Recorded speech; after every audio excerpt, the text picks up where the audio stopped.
You're listening to Radio Podcast.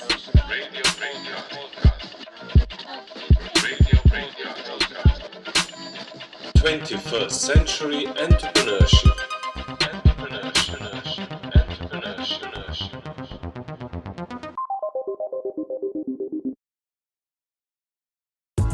Hello. My name is Martin Piskoric, and I'm asking thought leaders, entrepreneurs, and executive coaches around the world simple questions about the leadership gap we are facing in the 21st century.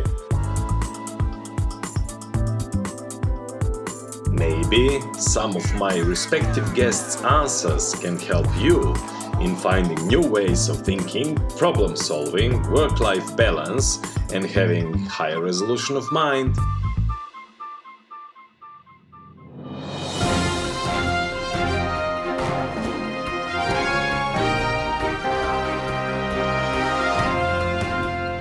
Biz owners describe Mark Layder as energetic, information-filled individual who is enjoyable to work with, as a facilitator, innovator, and motivator. A leader who is able to cut through the distractions to ensure delivery of quality work on time and to budget. Mark is my guest today. Mark, hi. Hi, how you doing, Martin? Thanks, I'm fine. How are you doing today? I'm looking forward to what we're going to be doing today. Okay, that's beautiful. That's nice. So, Mark, nice to have you definitely in 21st century entrepreneurship. Can you introduce yourself to the audience? Yeah, in a nutshell, I've been in and around coaching since 1984. And I've been in and around licensed coaches businesses in the early 90s. I think we trained about 150 in those days. And then we seem to have specialized over the years in bringing often American business concepts to UK and Europe, which they were great in the States, but they didn't work so well over here. And our theme became how do you communicate this message to a more European type of business audience? So that became our speciality. And over the many years of working with practitioner type people, we always seem to end up in the same place, which is this whole place of there's lots of quite good coaches and lots of good therapists, but they don't really like the sales and business of their business. And because we came from that background, we often could help them do that better and less painlessly. So all of the things that we've been led to seem to be about we can help more people reach more clients by helping them get the business system side of what they do working. And that's sort of where you and I came in through our friend that we both know in Mr. Roberts.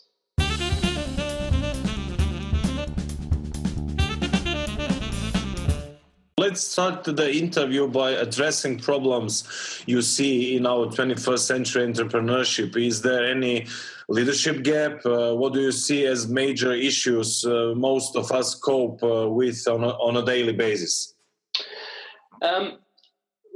Strangely, Martin, the number one problem may be something in terms of the way everybody's talking about this area, and there's a fundamental flaw in it, which is I don't really think it's an entrepreneurial revolution.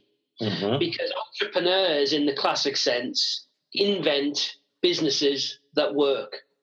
And that most of the people, again, thinking of things like new industries, like the coaching industry, and people who've gone into new businesses, often if you said to them, have you done this by choice? Or if you could be getting a regular salary, but without a boss who you didn't like, and without having to be somewhere at 9 o'clock and travel across town, most people that are now sort of setting up this new generation of businesses aren't doing it for the reasons entrepreneurs did it years ago. They're doing it sort of because they have to. And it makes them what I might call enterprisers, not entrepreneurs. And if we look at them as enterprises, as people who they might kind of want to be in business, but they didn't necessarily have the entrepreneurial drive or desire to do it, then that kind of person, they may have a skill or something that they're very good at, but that's where we get into this key problem of most of the countries we're all from, we've been taught as academics and to respect academia, which means we've got these great knowledge banks and we've got Google now where we can find anything out. But what we've got is people who are full of knowledge, but who aren't very good in business. And that's the number one, if you want to call it, almost leadership challenge as to where are the innovators who can help the people with great knowledge reach more people. So there's almost a bridge that's missing. Or we sometimes call it, they've all got these reservoirs of knowledge, but the reservoirs aren't connected to the mains. So it's the connecting, and that's a word that is very important to me that you might come back to as we go. It's connecting the resources now.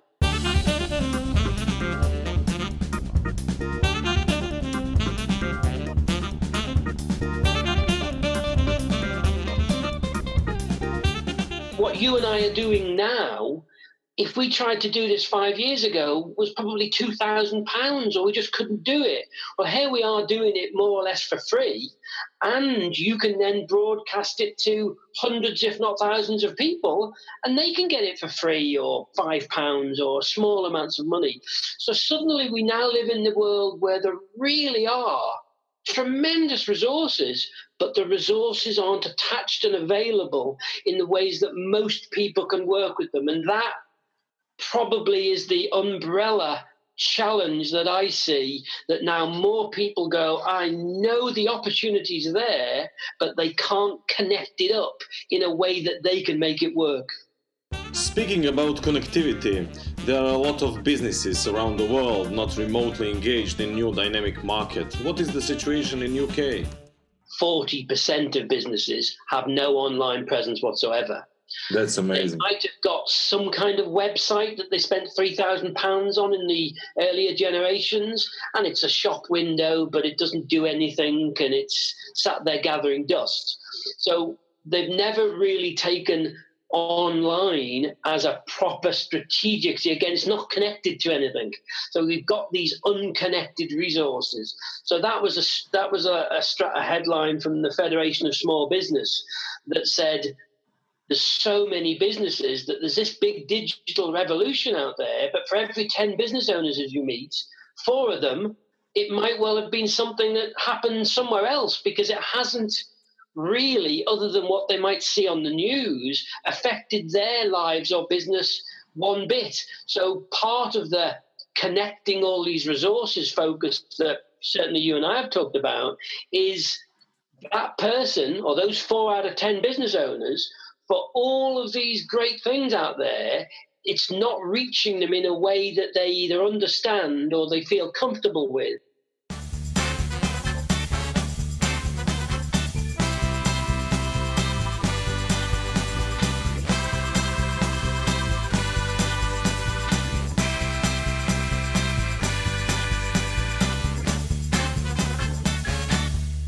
So we want to be able to go and talk to them physically in some cases, or certainly communicate with them in a way that if it's a Croatian talking to a Croatian, or it could be a Croatian living in France, but they still want to talk to each other, or it could be 2 blokes from Swindon in the UK, where you get people who talk the same language, physically having a conversation where the business owner can get a result from that builds their confidence without having to spend thousands of pounds, that then opens a relationship that says, hey, I could do more with this. And it's being willing to go slow at the start to build up pace, where so many businesses and so many people who'd like to go into business who also fall in these early stages because they can't get it all working.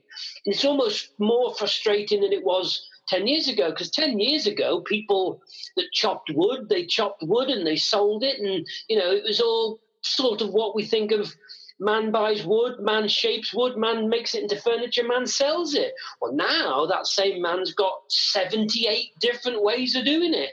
Well, where do I start? It's like, we get lost and confused, so that the world feels so much more complicated, albeit that there's bigger opportunity. So it's that realizing that for just in the UK example, which must be plus or minus similar across Europe, and it'll be appreciable even in parts of the States, that it just means that there is a lot of people that these new opportunities are completely bypassing. And I, for one, would certainly like to go say hi, because that's how we all expand our economies. If I understood you well, the collaboration problem is deeper than online business. There are a lot of offline issues as well. I would say we are very often in autopilot mode. We used to do our business in a way that give us some results. That is our comfort zone. And most of us do not dare to step out of our comfort zone. What is your experience? What most of people business comfort zone looks like, or better to ask, what is the main discomfort zone issue? I think the main discomfort zone as an overall, again, is whether it's, again, most experience in the UK, some in the States and some European businesses, but across quite a broad range, the number one thing that most business owners like to do, and the figures sort of 4/5, 80% of business owners, they like, if they work on cars, they want to work on cars. The marketing and the guy that came to fix my car before Christmas, and he's a mobile guy and it's freezing cold and he's dirty, and but getting him to write an invoice, and he's a great mechanic, but the actual shaping of his business and looking for new customers, and that's where the headline comes down to the great hide our eyes in horror. Most of them don't like selling.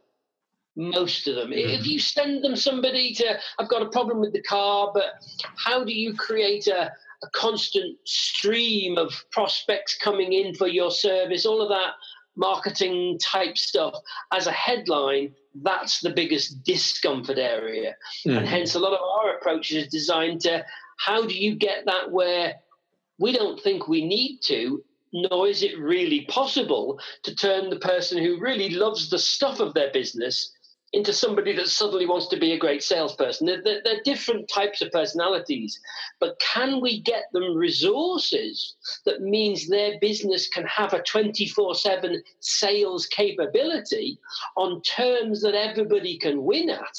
Yes, they can. And it's that realization of, well, I'm a guy that likes to work on cars, or I'm chopping wood, or whatever they do, that mainly people who start businesses come from the thing their business does, not the business stuff around it. And that's now becoming the most important area if you're going to thrive in a world the way it is today, because there's lots of people who can fix a car, but there's not many people who can fix it in a customer-friendly way and follow up, but in a way that the customer really appreciates. That guy wins today, and the bulk of the marketplaces have still got technician business owners who frankly don't even like dealing with customers. So it's the sales area, if you boil it down, is the number one discomfort zone.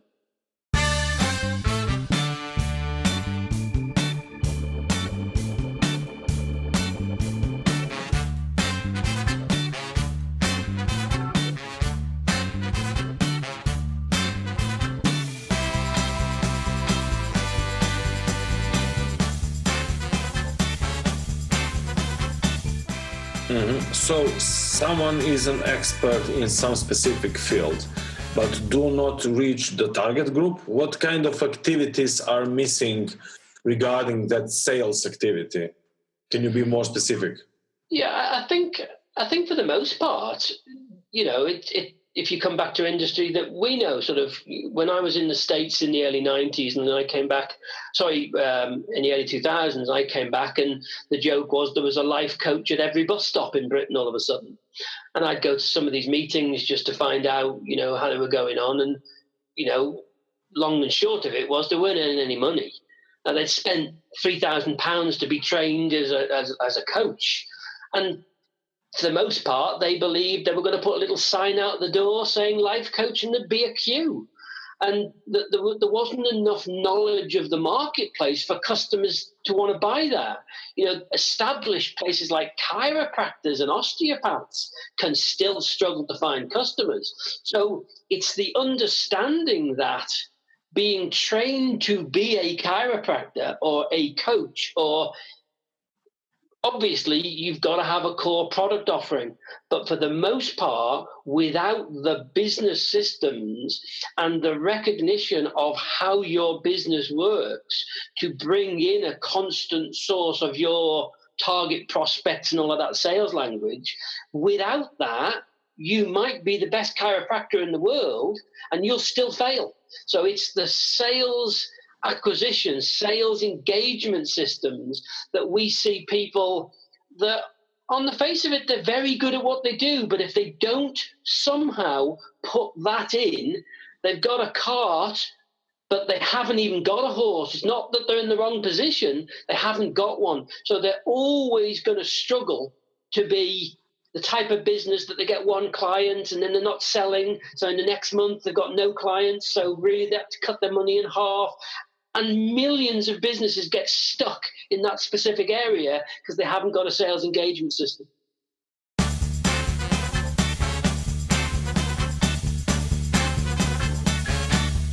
What is the solution from your perspective? Well, the solutions actually become very simple in many ways, because I can remember clients who, that we were showing who had exactly the problems that we've just been talking about. And particularly lady I'm thinking about is a coach top lady. She's very good and she invents these new training courses, but there's never a way to take them to market. And we were showing some various things and she kept saying to me, look, Mark, I love what we're doing, but I don't care what it involves. I'm not going to get on the phone and, prospect and cold call and stuff. This a few years ago, but even then I said to her, Sean, her name was, you don't have to make the calls. You just have to find a system that gets you those things. And today, because when I said that to her a few years ago, what we needed was not easy to find. It could be done and was certainly more expensive. Whereas today, in a world that you can get, email broadcast systems that can be 200 emails a day for free, to then lock it together with a CRM system to track your leads for nothing, forever. These tools are a little bit of messing to put them together, but they do work. They take a little bit of time, but the ability to be able to do all of these sales activities in a sense, almost with the touch of a button after you've done that, a bit like learning to ride a bike. You fall off a few times, but we all get there in the end, and it then becomes a very simple, usable tool. Those tools are now out there, and it means that every business, the Bill Gates line years ago of putting a PC on every desk that everybody laughed at, and now there's 12 devices in an average household, never mind an office. Well, my line version of that is every business can have their own, I'd say, salesperson to get a reaction, but it really means sales resource. They can get people to do their social media for them. They then have got the tools that can be lined up for free or for very small amounts of money to create a sales engagement system that every business then has a 24/7 capability. And with a little bit of help, anybody can have that today.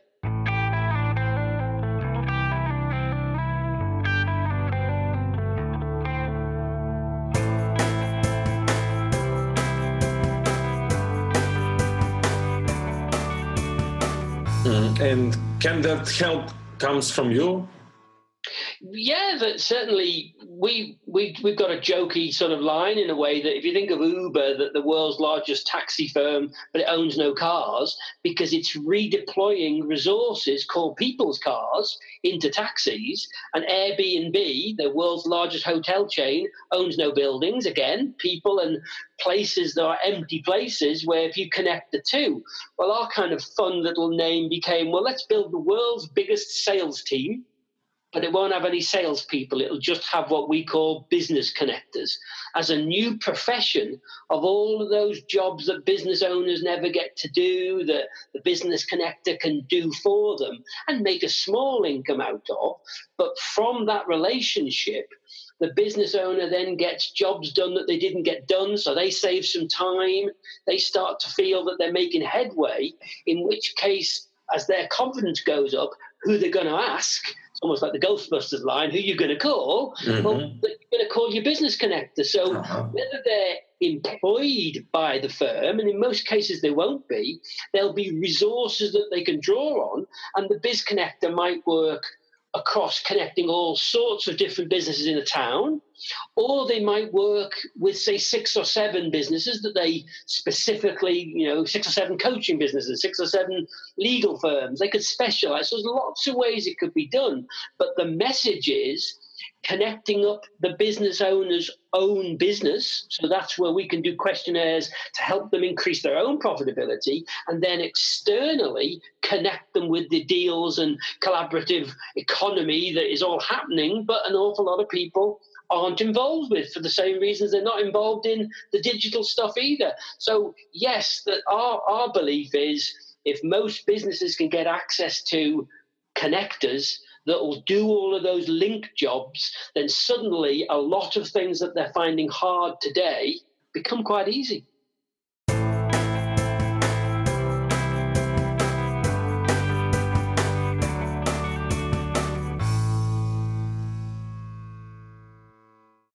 Did you start collecting some case studies? Well, we've been doing this forever. In a sense, but not under that name. Okay. So we've been doing it with people. We work with some specialist financial people who work with business owners. So because the world had got very bored with pensions and it's all very complicated, they looked for simple things that they call door openers that, for example, under UK law, and it probably applies in other places, if you ask 100 business owners, did they know they could pay their life insurance out of the business? So not from their after-tax money, but inside the business, the vast majority of them say no. So, well, why don't they know that? Now, on the basic case studies, that saves an average business owner, I think the figure is something like £18,000. Wow. And that's bottom line money for information that costs the business owner nothing.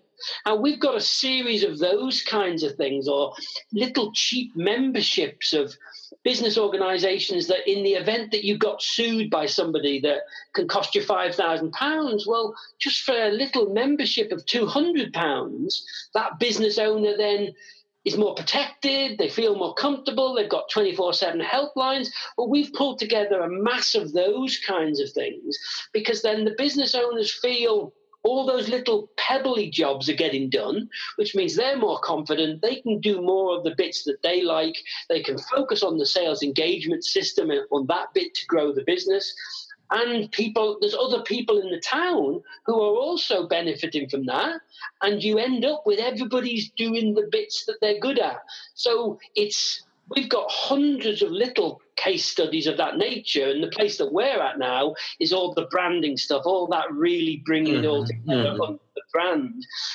And because the profession as professional business connectors, not our brand bit, biz connectors as a kind of a fancy name, because there is a need, irrelevant of us, for the business marketplace to realize if everybody had access to a business connector, a professional business connector, whether it was through us or not, the economies that we all work in will expand because they cause more transactions to get done. And that's all an economy is, isn't it? The sum of the transactions.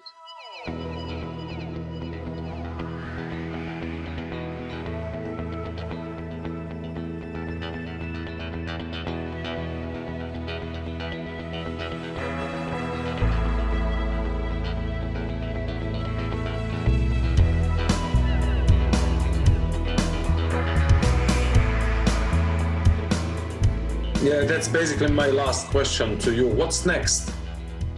What's next for us is we've got a series of pilots in terms of using the tools and there's all the prettying up phase of, standardizing them, but really it's the piloting of that where I was with a chap yesterday who I trained a number of years ago as a coach, very successful guy now, and taken up NLP and blended with other things to make a really powerful solution for people. But he's got licensees that, guess what, struggle with exactly the problem that we've been talking about. So in the places that he's looking to open up, that gives me a reason to put a business connector with them, because instantly they can collaborate. Instantly they both feel new in something, but they've got somebody else in a similar situation. They've got complementary resources and skills. So the more people I work with like that, the more I can cause like a podding effect. We've done a lot of work over the years with a very specific type of telemarketing. And telemarketing in the UK has got a bit of an iffy image, but this is high end, where the client only pays for guaranteed appointments with the type of people that they were, typically high end people. Now, if you were to say to people, would you pay £500 for an appointment? Well, it seems very expensive. Well, if you sell 15,000 type programs and you sell 1 in 3, so that 1,500 investment in the 3 to make a 10-fold return on investment.